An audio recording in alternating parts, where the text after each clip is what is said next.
there we have it. All right, Ben, thank you for joining us. How are you? My man, how's it going? I'm doing well. I'm just going to turn up my volume so I can hear everybody okay. And we should be good to go. So I was just explaining to everybody joining the stream how this is going to work. We'll let Ben kind of introduce himself here in a moment. And again, if you happen to miss any of this, or if you duck out, or if you know someone who wanted to catch the stream today, wasn't able to, we'll archive this on YouTube probably first thing tomorrow morning once we get the raw feed, and you can watch it at your leisure there. So, Ben, welcome. If you wouldn't mind, before we get to some playing and hearing you and less of me, could you maybe just introduce yourselves, give us a little bit about kind of where you come from as an artist, and then we can kind of take it from there, talking about all things guitar related. Yeah, man. Well, good to see you. Thank you for doing this. Big shout out to Elixir Strings for letting us take over here on Live and Performer Magazine. My name is Ben Gallagher. I'm originally from Pennsylvania. Wonder if we have any Pennsylvanians tuning in here now. If we do, they'll be pretty vocal in the comments. That's right. Moved to Nashville 10 years ago to chase a dream called country music, man. I've been playing guitar since I was 6. And it's all I've ever done, man. It sounds crazy to say, but it's like there was never anything else I've wanted to do than play country music. So it's been fantastic, dude. Been one step at a time like everything else, and happy to be here with you guys, man. This is going to be fun. I've been looking forward to this. Cool. So you're definitely like full steam ahead country. I'm wondering how that came into your life being in Pennsylvania, because I'm from the Northeast myself, and country isn't as big here. Was that something that your parents kind of passed down, or was it just something that you kind of gravitated towards as a young kid? So in Pennsylvania, country was pretty big in PA. Okay. And man, we had there was a lot of radio stations that pulled in, and that's what my folks listened to country. And I have 2 older brothers, so country was that was the only thing playing in the house. So I just gravitated towards that. My folks got me a guitar when I was 6, and I was listening to all the 90s country on the radio, and that whole sound of the 90s country guitar playing, which is that chicken picking thing. Yeah. Dude, that just hooked me, and from then on, man, that was it. So you're kind of segueing into something that I wanted to touch upon early, so we can get you playing a little bit and less of me talking. Chicken picking, I think, has some people have a hard time defining what that actually is. And some people are like, oh, it's just picking really fast. Some people are like, oh, well, it's more specific than that. Could you maybe elaborate on that a little bit? And if you could play a little, just to kind of demonstrate what that means a little bit more concretely, I think that would be great. Yeah, man, 100%. And I think some people, there's a couple different ways. Some people use a thumb pick. Some people just use their fingers. So what I do is, I guess it's called hybrid picking. Okay. Where I'm using a pick, but I'm also using these two fingers. Okay. And it's a combination of that. And it's really it's a touch thing in the right hand, where if you could play the same lick, you could do it just with the flat pick or chicken pick it. It's going to sound completely different. And that popping, and I'll explain in a second, that popping sound, you can only get that really with your fingers. And that, going back to 90s country, a lot of that was Brent Mason. Yeah. And that hooked me. I was like, what? How is that happening? That sound. And then learned that it was chicken picking using these. So I'm gonna tilt this down a tick so you can see. Let's hear that, and I'll ask you maybe a question or two after you play a little demonstration, so people can hear what that actually is. Yeah, so it's like, for me, man. So I chicken pick this lick.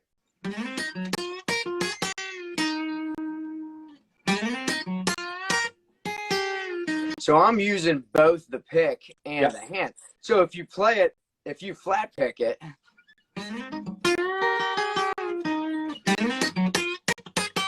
see that, you can hear that popping, and I'm being dramatic about it there. Just to emphasize it, sure. Yeah, just to emphasize. But the point is, you could take the same lick and play it in two different styles, and it sounds completely different. Yeah. So that sound, so I loved that. That whole.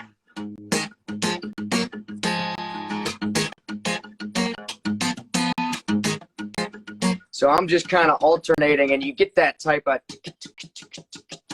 and it's very. That's the actual chicken sound, the chicka chicka chicka. Yeah. That almost percussive sound that you hear. You say you do a hybrid style. Is that a pretty common approach, or are a lot of people just using their fingers? I would imagine using the pick maybe helps with speed, but you tell me. I mean, a lot of the country guys I've come across, friends of mine and stuff in Nashville, a lot of them hybrid pick where they're using a regular pick and then also with the hands. But Brent plays with a thumb pick, and I think he's got some other things going on here. He's an animal. Yeah, I mean, Remington's kind of.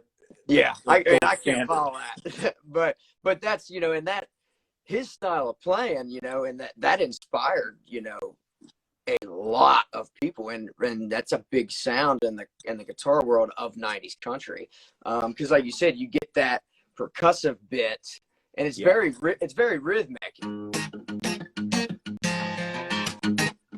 if you do it without it, it's two different sounds. Yeah. So that's what hooked me, man. Now, there's a couple things I want to talk about here. One of the cool things is that is one of the few techniques I think that translates really well both on electric and acoustic. A lot of techniques don't really carry over as well, but I think that one does. And number two, you're doing something that maybe you can demonstrate again and talk about. When you're playing a chord, you're actually bending notes in that chord. I don't know if you're cognizant of that or if that's a typical thing in country rhythm, but could you play that rhythm again? And I want to hear kind of that little bend in the chords. Okay, yeah, hold on.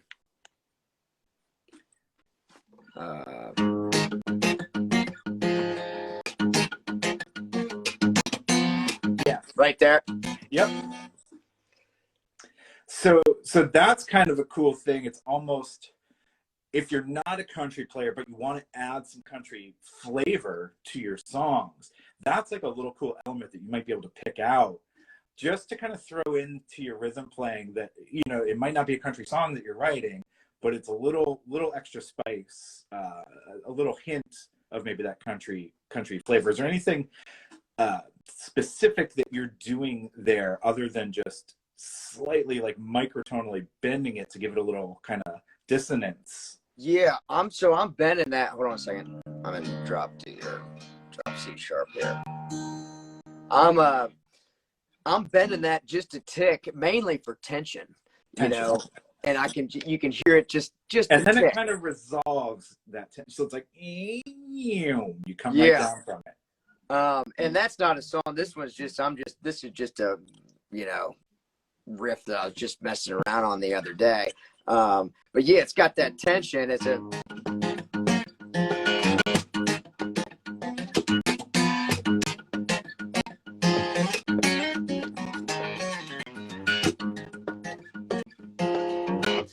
but I think that tension there is pretty. And you have to make that little wincy face too. You have to.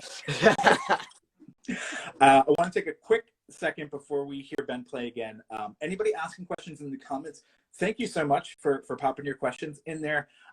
Like we normally do, we will try to save some time at the end, gather up some of the more relevant questions and save maybe 5 minutes or so when the stream is ending to ask Ben. So definitely keep those coming. I'm keeping an eye on it. There is a little question button that you can actually pop a message in. So we will address those. Thank you, everybody. But we'll try to do that at the end. Ben, you and I had kind of talked the other day a little bit before this, just to kind of, prep for the live session. You had mentioned the kind of aggressiveness or kind of power that you play with rhythmically, not so much in the chicken picking stuff, but when you're strumming acoustically. And one of the things that I think a lot of people struggle with is how to maintain clarity when you're playing so hard. Is that a kind of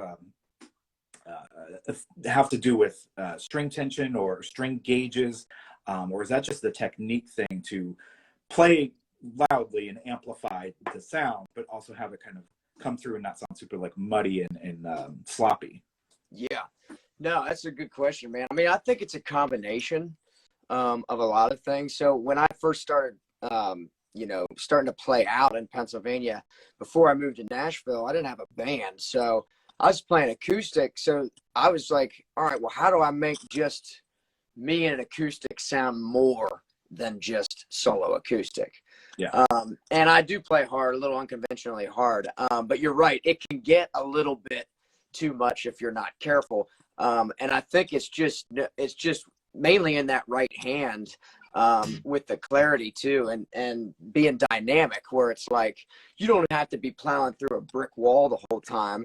You can lighten up in certain parts and then come back, and so it's a little more like this instead of full steam ahead. But I think the guitar and the strings, I mean, I think that's a huge thing. I mean, I've been playing Elixirs for a long time, and I'm not just saying it because I'm on here, but they're the best. There's just, not only do they last long, but the tone, and especially because I play so hard, is I need a string that I can rely on if I'm doing solo acoustic. There is no backup. So Yeah,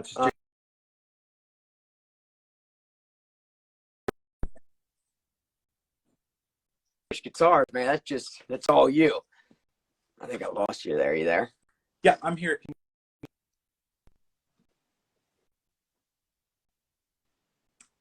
Ben, are you still able to hear me okay? Yeah, I got you. I got you now. So we're getting some comments here in, okay, good. We've got some comments here in the little comment section, and people are wondering, because they always do on these live streams, if they could hear you play one of your songs. Would you be able to grace us with one of your songs live here? Definitely, man. 100%. So what are we in store for? What are we being treated with?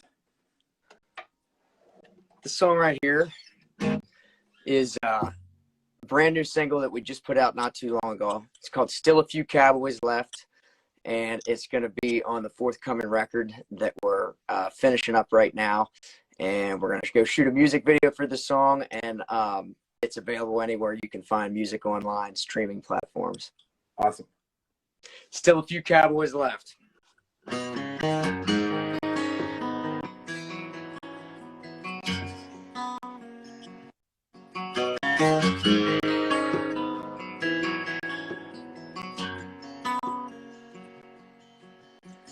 Every day at sundown, he rides fences, checking gates and stretching barbed wire.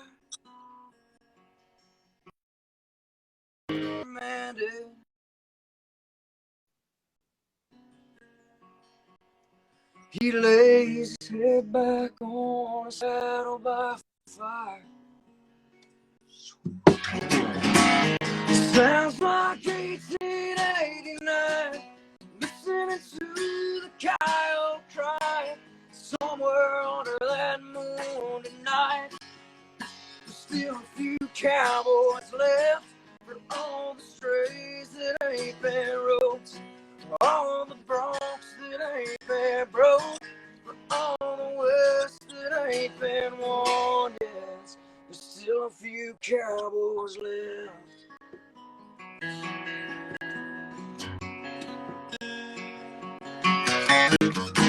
There's still a few girls out there that want one.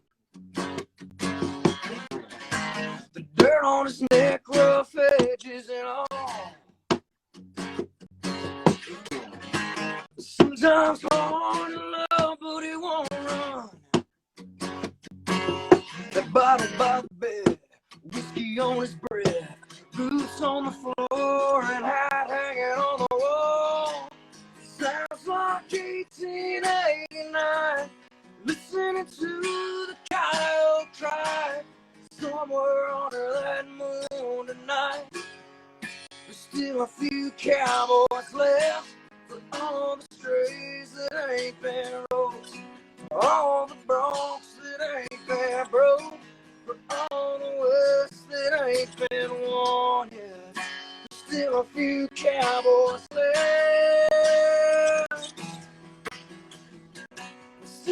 few cowboys.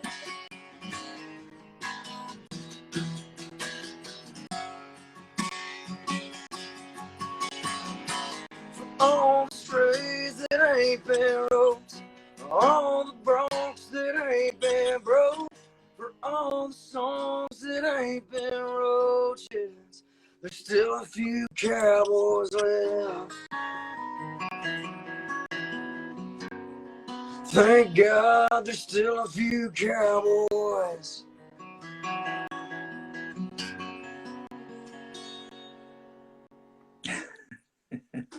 I don't think you could see because you were so into the playing, but all the little hearts that float up the screen as people enter their comments and hit the like buttons.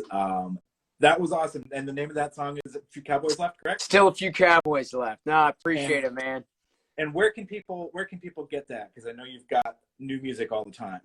Yeah, they can find it anywhere you can stream music online. So that's Spotify, Apple Music, Amazon, Pandora, YouTube, all those places. You can find that song as well as all my other stuff. No, I appreciate it big time. I was like, man, just as we were talking about playing hard, I'm thinking, man, this just through the phone. I'm thinking, man, hoping I'm blowing this thing out, blowing the speaker. No. Actually, that was one of the better performances. Instagram's funny sometimes on how they compress audio over the live stream. But that actually came through. In fact, we're still getting comments on people asking, well, someone wants the chords. I don't know if you're going to give that information out, if there's tabs or anything. But okay, people are saying, can I grab it on Spotify? Yes, I would imagine anywhere that you can stream music, That's right. Ben can be found. So definitely after the stream, go look him up. Go save some of that to your playlists. Ben, you just switched guitars. Is there a specific sound that you get from each guitar, or do you just kind of have a different feel for each one? Like, was there a reason that you chose the last one to perform that song on? Does it have a different tonal character? It does, man. So this, the one that I had that I played, Still a Few Cowboys Left, that's actually a brand new Taylor. And it has a little more of a darker sound. Okay. For that song. And this one is a little more brighter. They're both Taylors, but I'm using the same strings on both. So I guess, is that flipped? It is. Actually, what's funny is on the YouTube, we actually reverse it. So it'll be the right way around now. You're playing 12, which I would assume is medium gauge on acoustic. When you're on electric, are you on mediums too, or do you prefer kind of a lighter or heavier set on those? 10's on electric, and on acoustic, 1256, so light medium, actually. Okay, cool. And they're the phosphor bronze nano web. And man, that's just, so the same strings on both guitars, but yeah, that one's a little darker. And this one is not as dark. So I noticed on that last song too, and somebody had a question on this in the comments, and maybe you can show us. You added, I believe, a thumb pick to that. Is that correct? Do you still have that on? Actually, it's a thumb ring. Ah, okay. So you weren't playing with that. No. Someone had a question because it looked like you were playing with a thumb pick and they couldn't hear it. Do you play with a thumb pick at times? And if so, for what purpose would that be? I never have. Never have. Okay, cool. Never so have. That answers that question to the commenter. No, that was not a thumb pick. And that explains why it sounded incongruous with what you were seeing. So mystery solved. Mystery solved right here in the comments section. No, you don't use one, which is interesting because you said Brent Mason was a pretty big influence on you, and I know you said he's known for that sort of thing. Was there ever any inclination to kind of pick it up and give it a go, or just kind of one of those things that you already kind of developed your style independently? Man, I'll take that back. So I think I tried it one time. I bought one years and years ago, and it just, I don't know, man, it just didn't fit me. And I guess if I'd have spent more time, I could have probably, maybe got more comfortable with it. But by then I was already developing this whole, and it's like it's almost a rolling thing too.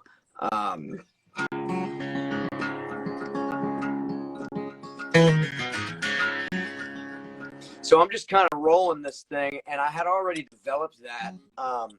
Whereas, like, man, I'm just gonna stick with that. So technique wise, would you mind just panning the camera down so we can Yeah. see your picking hand? And this is one of the interesting things about kind of acoustic flat picking and country picking in general. Now, you're usually, and correct me if I'm wrong, picking kind of the lower strings, the wound strings, if you're an electric player, and using your pinky and your ring finger to kind of almost pop the upper strings to get that effect. Is that right? That's right. And a big, another thing that I developed, I guess, and a lot of people do it, but playing solo acoustic, that helps. I mean, if you're in drop D or say you're in E and you're standard and you're in the key of V, you could use that note, that low note, and Kind of that a makes little it pedal sound thing. fuller. Yeah, Yeah. it makes it sound fuller. So, and I love playing in drop D, drop C sharp technically, because I'm a half step down. So yeah.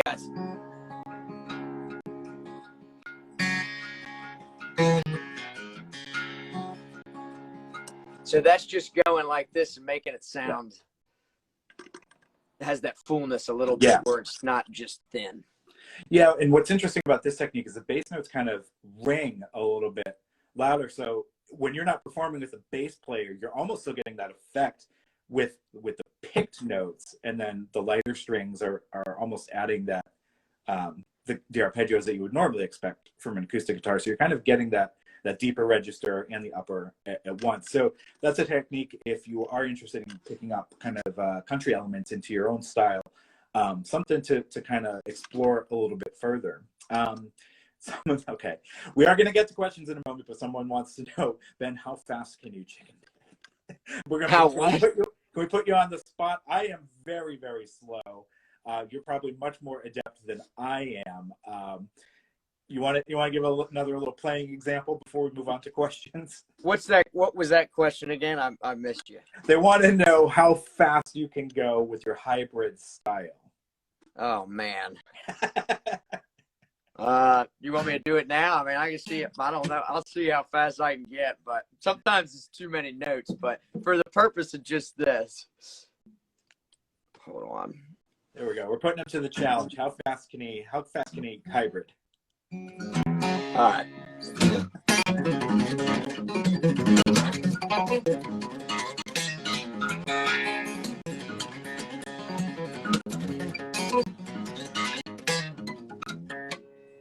Missed it. Too fast, man. I think everybody owes Ben a big round of applause, because that is far quicker than I could do it. But it demonstrates one of the cool things about hybrid picking, which is you can build up speed. It's a deceptive thing. Like that sounded very fast, but if you practice that over time, it actually becomes a little bit easier, and you can, like Ben was saying, roll those notes and roll your hands, and you can get really quick. If I practiced, I could be much better than I am now. And it's one of those things, if you add it, it's one of those flavors you can really kind of spice up an otherwise kind of mundane chord progression or passage or something. So yes, lots of little hearts floating up the screen for the hybrid example there. We do have a couple minutes left, and Ben, if you don't mind, we can work through a couple questions here quickly before we end the session. Is that cool with you? Yeah, man. Hey, whatever. I'm good, man. So we answered, thank you for popping this in the comments. We did answer the string gauge questions. If you missed that, you can rewind when we post this up on YouTube. But Ben's already kind of addressed what his preferences are there. Now here's one for your acoustic playing specifically. Do you prefer, when you're recording, to mic the sound hole of your acoustic, or use an acoustic pickup and go directly into the board? What is your preference for getting the best sound, I guess, on record? I'm always micing. Okay. Always micing, yeah. I mean, I guess it depends on what you're going after, or what the sound is, your guitar. I mean, but yeah, I'm always micing, sometimes with a couple different. Okay, so that is answered for the gentleman who asked that. He actually asked it a couple times. So I guess if you're in the studio yourself and you want to get a really good pure acoustic tone, mic it up, grab a couple different mics, position them differently, and you'll be surprised at how much of a difference a few millimeters makes in mic placement. It makes all the difference in the world. No doubt. And it could be trial and error too. Exactly. Some mics are sounding different, and trial and error and finding that sweet spot on what sound is that you're going after.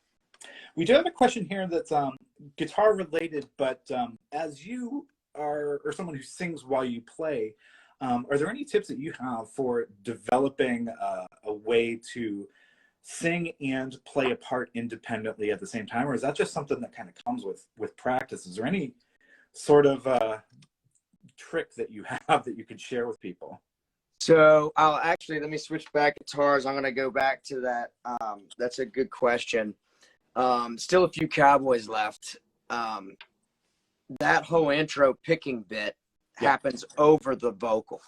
And it took me a good little while to figure that out, because it was hard to get in sync my hands. But I'm also trying not to think, but thinking about the lyric and the vocal and all that stuff as this is going.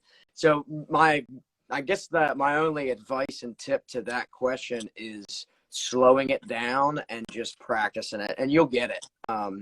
You'll get it just putting that time in. Because at first is like, let me tilt this back down. Yeah. Going back to still a few Cowboys. Every day at sundown, he rides fences.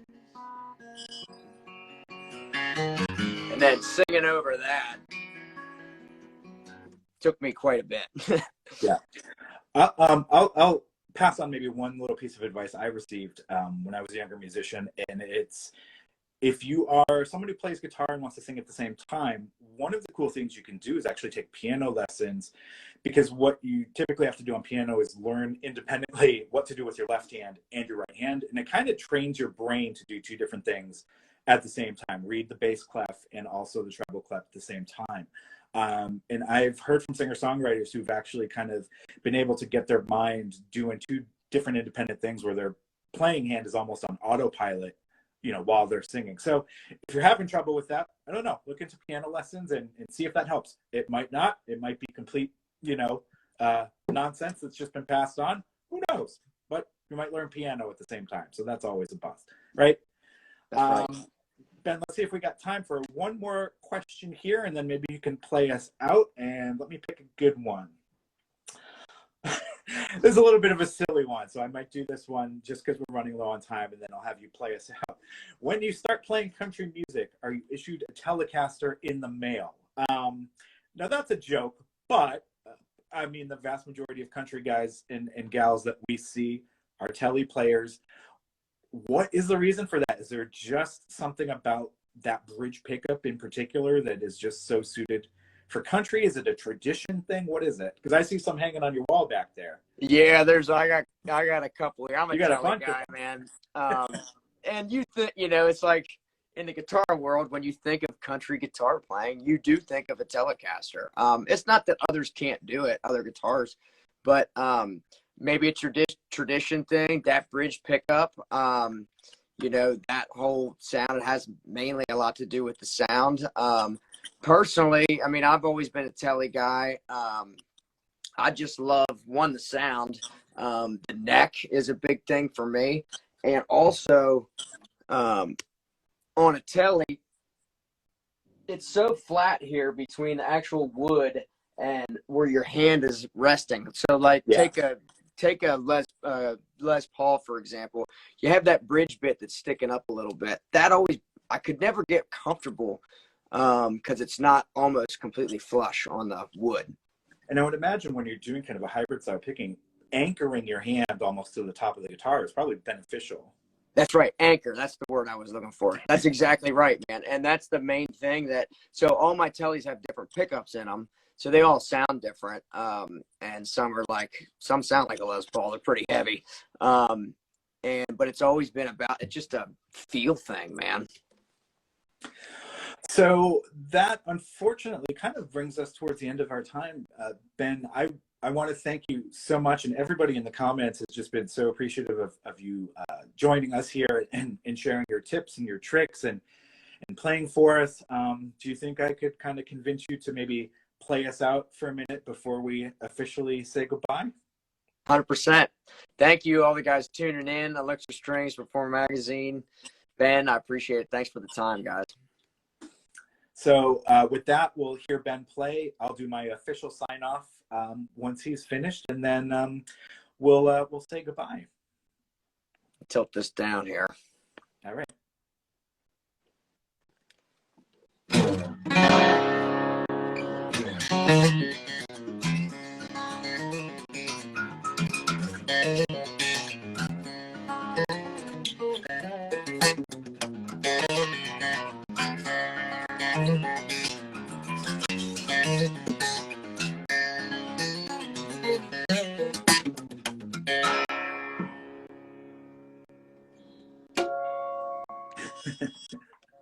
Always got to throw the harmonics in the end. You have to.